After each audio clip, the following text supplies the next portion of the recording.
Hello and welcome to another Raggy's beer review. Today reviewing this.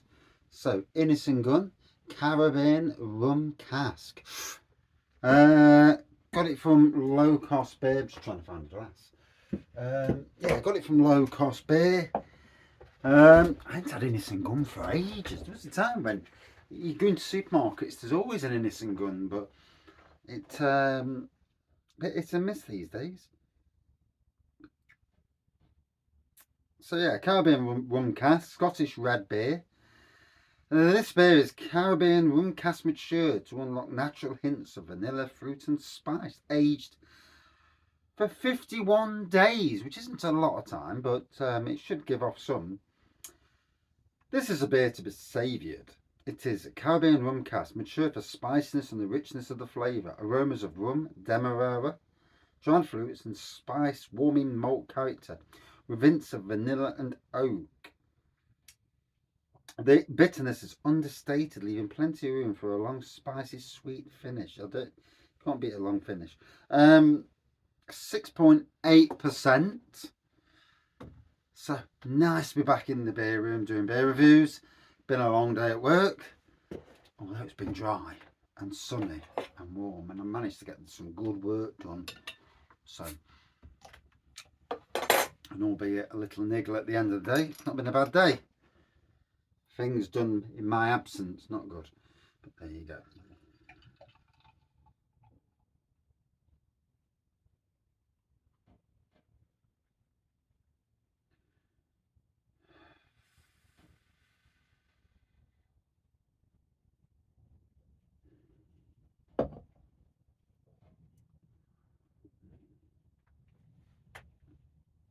So there's a red tinge to the pour, but it's kind of dark looking pour. I know it says it's a red beer, but a centimetre of slightly fluffy off-white head.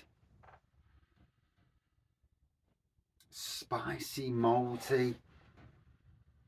It's got the smell of a good old-fashioned beer. Good old malty smell to it. Cheers all. Let's dive in.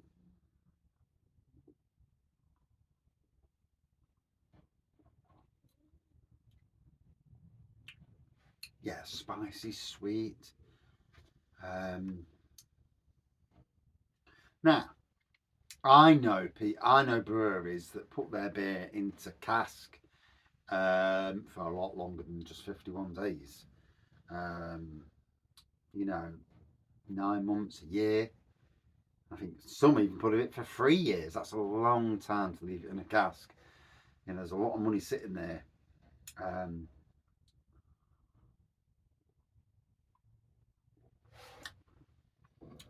I mean, obviously, dependent on how strong the casks are.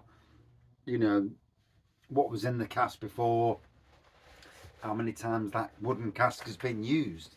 Don't get me wrong, they do start to lose, you know, whatever flavours they give off, woodiness and that sort of thing. But yeah, nice to have a Innis and Gunn.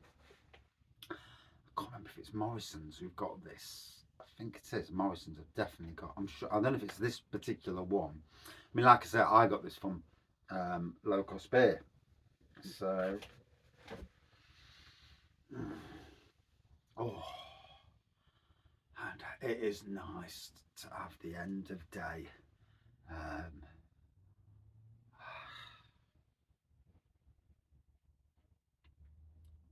I've got an amazing beer wall behind me again now. The beer wall. I mean, I've still got to get rid of some of the old beers.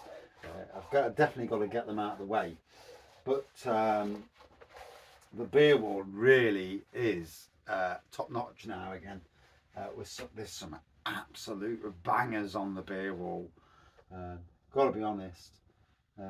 Looking forward to getting to review them whenever that time comes. Obviously, I've had a big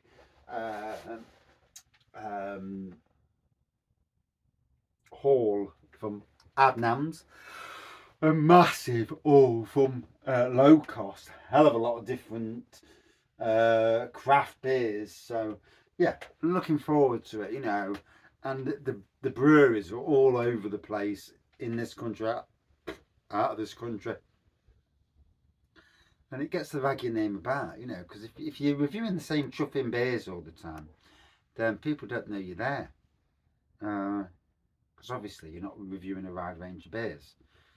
Hence why most people go, hence why a lot of people seem to just go for the supermarket beers.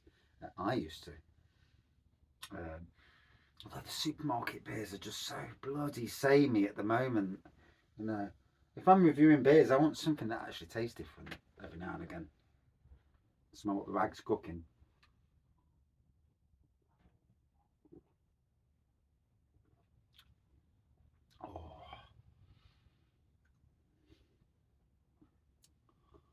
Oh, and I've got so many reviews banked up. I've got 2 from last night that I hadn't even put on.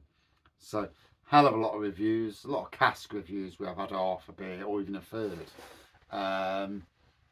They're good for filler reviews in the middle of the day. What they are good for is giving a bit of kudos to breweries up and down the country that are doing cask.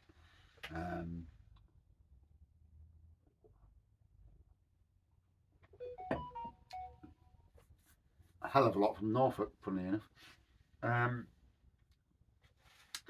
So yeah, sweetness on the back end. It is a long-lasting sweetness. 6.8%. Nice beer for 6 o'clock in the afternoon, or in the evening even now. To be fair, it is the evening. It's going down well. I can't fault it. It's one of them beers that you have once and then go back to a year or so later. It's not something I could drink loads of. I will say that. However, there's not a lot of beers I would drink loads of. There are not a lot of beers out there that I would want to go back to again and again and again. Does it matter about the price? Yes, price does factor in. Hence why I do homebrew. Because with homebrew, as long as it turns out okay, it reminds me to go and check my homebrew upstairs. But as long as it turns out okay, then you can have a really a good beer and enjoy that for 30 pints or 40 pints, whatever it may be. I've got to get grain brewing. I was going to do it this Sunday, but we're actually going out now, although we're not going out till 2 o'clock. So I could do a grain brew this Sunday, especially if the wife's going out for a run.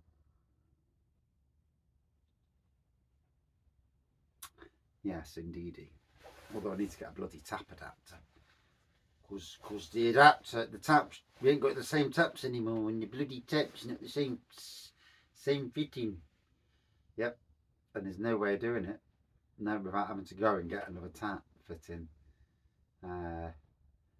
Ball ache, but is what it is. Could I run it from the outside tap into? Yeah, but that means prattling about. I could run it from the outside tap.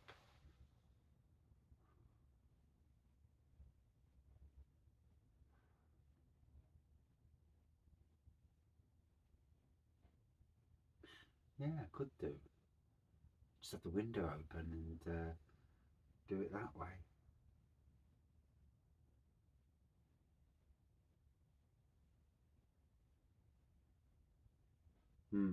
No, still need it. And I fill it up with hot water because our hot water runs off the boiler and it doesn't go through a tank. So basically it's mains water straight through the boiler, straight down the pipes. And it's only the same as running your bloody cold water or hot water taps. It's exactly the same these days. When it was used to go into sitting in a tank, yeah, that was a bit different. But these days it's a much quicker way. Gotta win when you can. Anyway, back to the beer. I'm enjoying this after a long day. Cracking day though. Done some great mowing today and took the other mower in. God knows what's wrong with that mower. I'm not looking forward to that. The mower broke down and the bloody blower died on me within a space of an hour last week, and it's like, not good for my anxiety. I'm crap with anxiety as it is. Most people know that anyway. I worry for the sake of worrying, you know. And I can spot a shit personality a mile off. Um, and it's sad when if it's in a situation where you work with people like that, because obviously, and yeah, I've worked with some shites over the years, and we'll not go any further into that conversation.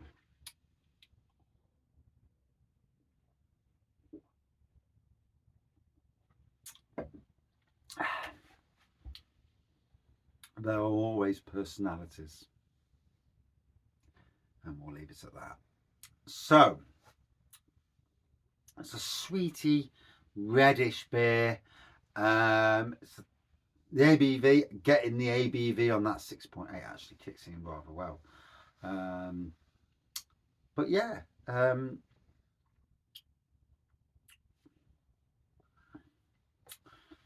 tasting well, can't fault it.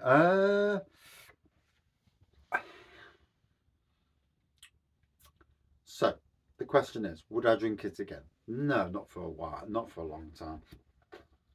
Done it once, it's enough. It's enough for me. I appreciated the beer though. So it's this dissecting of beer reviews. A standard summit out of 5 or 10 doesn't really tell the whole picture. Yes, it's a good beer. Would I say to you to get it? Yes, go and try it. Would I want to try it again? No, it's not for me to try again. Score wise, a 4.1 out of 5.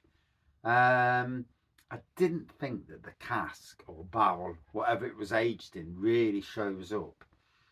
But then again, what was it aged in? Was it a rum barrel?